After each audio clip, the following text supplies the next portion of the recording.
So welcome back. This is Sunday Express, and as I mentioned, today we're going to be looking at character development. I know in the social circles, when you say character development, well, it has a negative connotation. But here it's all about positivity, and we're looking at the Girl Guide movement.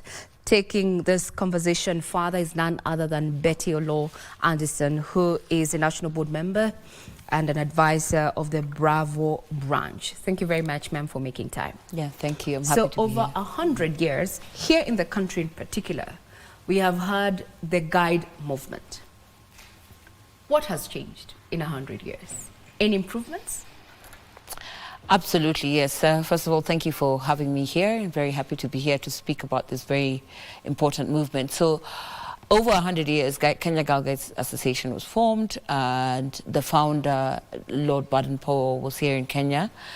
And you can imagine a lot of the leaders we have, most of the leaders now, when I look at even the trustees of the Girl Guides, they were Girl Guides then. Mm-hmm. When I think about the chief commissioners, they were Girl Guides then. So you can imagine, obviously, it has built a lot of leaders in our country and empowered a lot of girls, and otherwise given life skills to many, many girls and who are now women in Kenya. I can say that's the progress that we've made. Well, as a guide back then growing up, I fancied the uniform. This is why I actually joined the Girl Guide movement then. And if I can remember quite well, the motto was always be prepared. Yes. Now I'm seeing girls creating a better world. That's where we are. Yeah. And you're talking about leadership and skills. From where you sit, Madam OLOO, what did you think this movement has brought to the table when it comes to character development and skills? So at Kenya Girl Guides, we have our core values, and our core values are formed around the acronym DISC. And DISC stands for dignity, integrity, servant leadership, spirituality, and citizenship. So these are the core values that we instill in our girls.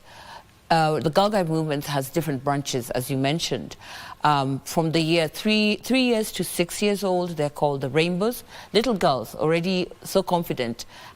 We saw them during the Thinking Day, really confident performing for us. So 3 to 6 are the Rainbows, 6 to 9 are the Brownies, 9 to 12 are the Girl Guides, and then 12 to 18 are the Rangers. If you remember those branches. I actually made it all the way to the Rangers. Yeah. In high school. Now, after the Rangers, they're young leaders. So that's the girls who are in university, really just starting out their career after graduation. So those are 18 to 35. Now, from 35 to 60, we launched a new branch. Kenya Girl Guides launched a new branch of guiding called the Bravos, which is where I fit in. All right. And these are women between the age of 35 and 60. And they were really launched to mentor, because one of the biggest things we do is mentor the younger girls. Then from 60 to beyond 60, there's the trefoil. The trefoil are the much senior, our seniors now. The women beyond 60 who have been in guiding, or who are guides, or who want to give wisdom to the younger women, which cascades down to the young leaders, and the young leaders now who are preparing for their future. Clearly there's been a change, because we didn't have that bracket, yeah. The Bravos 35 to 60. Yes. Before we discuss the mentorship under this particular, can I call it grouping, of guides, we have a lot of competing extracurricular activities, especially with our education calendar. As I said, what attracted me to guiding then was, the uniform. Yes. I found it to be very chic, and I can say it still is. Yeah. The competing factors right now, have they eaten into the popularity of this movement, or have you also reinvented yourselves to fit the 21st century, so to speak? So with girl guiding, we have a phrase that we say: if it's not fun, it's not guiding. All right. So girl guiding is fun. I can give you an example for our branch. Let's say for our branch, there's a women between 35 and 60. And getting into the uniform, as you say, because everybody wants to be smart. Yes. Everybody wants to look like they have some order, and that's what attracts even the girls in schools. Right. I want to be smart. I want to raise the flag, for example. So despite that other social competing clubs, as you say, the guiding movement is quite broad. So you're looking at environment, you're looking at learning skills, life skills, whether it's crocheting, knitting, or baking, or cooking, or lighting up campfire. You know, those also compete with the other social activities. As I said, for the Bravo branch, for example, we went to Nyeri for the World Thinking Day, but we did an activity for fun hiking. You can imagine some of us, maybe when was the last time I hiked? But this was a fun activity. So as I say, if it's not fun, it's not guiding, and that's what really, what can I say, attracts the girls. And the smartness and the confidence that some of the skills, under those core values, it builds confidence in the girls. Yes. So Betty, what would you say for you as an individual has been a core skill that you have learned by being a guide? So let me just start by saying I was a brownie, and then I became a girl guide, and then I became a ranger in high school. I wasn't quite a young leader, but when the Bravo branch was formed, I was already serving in Kenya Girl Guides Association. So I joined the Bravos, and that was so natural for me. And to me, I love service. And I can think that it's from the time I was a brownie up to now. That has led to even me being in bodies like Rotary as well. Because in guiding, you learn how to, as our promises, you know, to help other people at all times. Yes. And that comes naturally. If you are a girl guide, if you're a brownie, some of those values are instilled in you forever. So for me, that's what I'm a person who loves service through my work, through my community, and through even church. So I'm always ready to serve. Yes. Now, the country witnessed quite the shake-up sometime last year during the finance bill there. And these were anti-finance protests led by the youth. The guiding movement, as you've said, it talks about, you know, obedience to the law, service, leadership skills. How can we marry, you know, the values that we're teaching our children in these particular movements, guiding and such, you know, to avert such or even improve, you know, better to articulate these issues, you know, when we have a problem with leadership and governance, how do we apply those values that we have learned in this particular movement? So first of all, I'll start by saying that the Kenya Girl Guide Association is non-political, non-partisan. But I imagine that as an individual, if you're a young girl who has been a girl guide, has been a ranger, for example, or a young leader, there are certain values that you will have been instilled in you that will lead you to the correct kind of way to express yourself, the non-dangerous way, the non-partisan way to express your opinion and still make your point. So I believe that the young leaders or the girl guides have their own way of expressing or pushing an agenda or calling to action on certain issues in case of any, you know, disgruntlement with any system. So I believe that there are ways that you know, you have call to action, you have a walk, you know, so. Less distractive. Less distractive, if I can say that. There's a report that was also released sometime last week that just showed that, you know, drug and substance abuse is very rampant among the youth.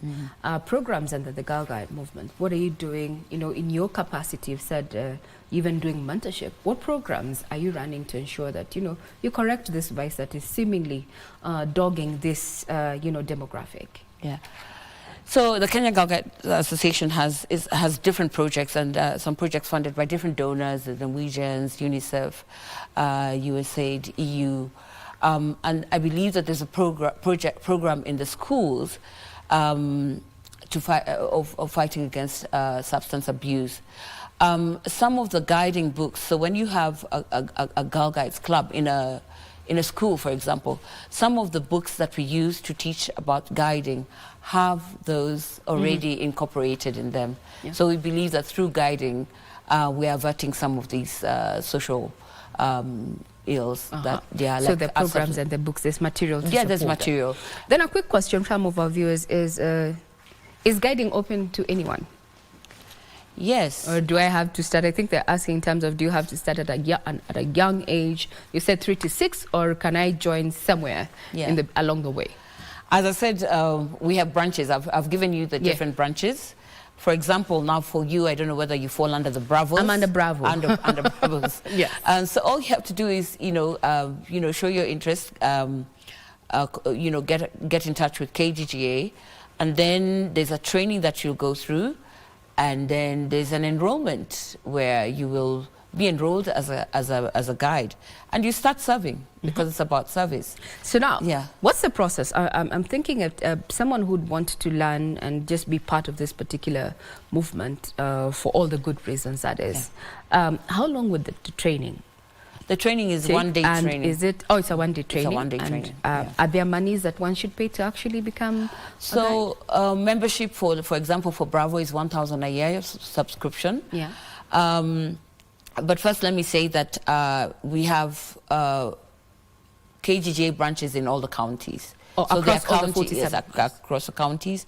So there are commissioners in each counties, and through the county government offices, you'll find any information on Kenya Girl Guides there, or even through our website. So for the Bravos is 1,000. But for the younger girls, it's much cheaper. 50 shillings, 100 shillings, depending on which branch a year. Yeah, okay. So affordable. So down in Nyeri, there were some outcomes of this particular, weekend. Yeah. And one of them was that the Nyeri County has inked a partnership with your, I would want to say, brother association, that is the Kenya Scouts Association, to try and make Nyeri County guiding and scouting county internationally, so that now the county can be hosting, international functions relating to guiding and scouting, given that Lord Baden-Powell and O'Vale Powell were the founders of this particular movement. From where you sit as a guide, what do you think what impact, other than just opening up the county, what impact will such a move have on the movement? So, Nyeri is very synonymous with the, first of all, Kenya Girl Guides is part of the World Association of Girl Guides and Girl and Scouting movement, the WAGS. So it's a part of the global movement. Yes. And Nyeri is very synonymous because Lord Baden-Powell and Olive Baden-Powell were buried there. And 22nd of February, which was yesterday, is World Thinking Day. And it's a day that's commemorated worldwide to think about, service, what are you doing as an individual. And yes, there was a proposal, and I think the discussions are ongoing. This would be very big for Kenya. Yes. And for the guiding movement. It would be a center where conferences can be held and very close to the founder. Yeah. It would build a lot of tourism as well. As it is, people come all the way to come and see the resting place of the Powells. So it's a very, very good idea, and this would mean a lot to the World Association of Girl Guides and Girl Scouts, and to Kenya Girl Guides Association and the Scouts as well. Now, as it comes to a close, one would ask, why would an adult want to be a member of the guide movement? You've introduced the bracket 35 to 60. Why would I, who has never been a guide all my life, why would I be inclined to? I believe, besides besides the beautiful uniform, I believe at that age where we want to give back, and mostly want to give back in a structured way. We also want to mentor. We want to give back of our time and our resources, of what we've experienced in life up to there. It's a very natural process, and this is a very good movement to give back through. Mentorship. We know the way the world is today. Our youth need a lot of mentorship and guidance.